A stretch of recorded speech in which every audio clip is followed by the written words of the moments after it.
نو که په ګوره موږ خو اورو پلانۍ مړ سو پلانۍ مړ کوي پلانۍ داسې چا وواژي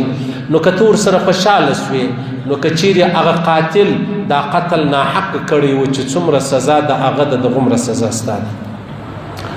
په دې خبره اوس موږ د ټولو سر خلاص دا مسجد چې هر چا جوړ کړی دی او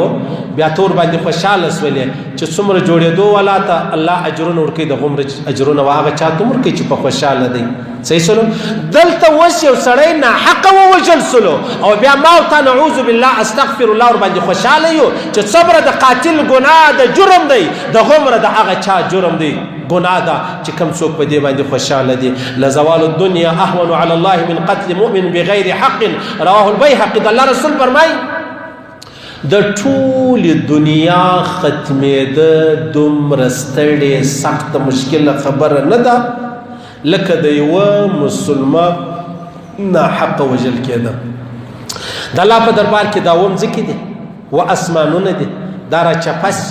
دا راړنګ دا پر ځمکه ونشي دا تباه او برباد شي دا دومره ګرانه نه ده لکه د یوه مسلمان مؤمن په مرګ کې حصه اخیستل یا یو مسلمان وژل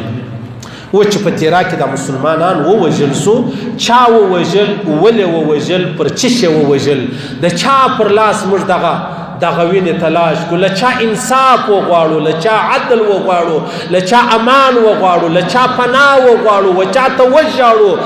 یو رب را پاته دی په دنیا کې موږ یو رب لرو او رب ته ژاړو چې یا الله زما کور ولې هره ورځ خرابېږي ولې یا الله د قیامت په ورځ به الله رب العزت دا مقتول نه دی مقتول شهید دا به قاتل تر ګریوان نیولی بیا بیا راولي د الله دربار له یا الله دا هغه سړی دی چې زه په دنیا کې ووژلم پښتنه چې نو وکړه زه پر چیش ووژلم که ده جواز درلودی بیا خو صحیح خبره ده که نه الله پاک به دا سړی و جهنم ته وغورځوي صحیح سلو خیال کوئ فکر کوئ چې هر څو شرابي هر څو بدکاری هر څو سودخوري موږ په مرګ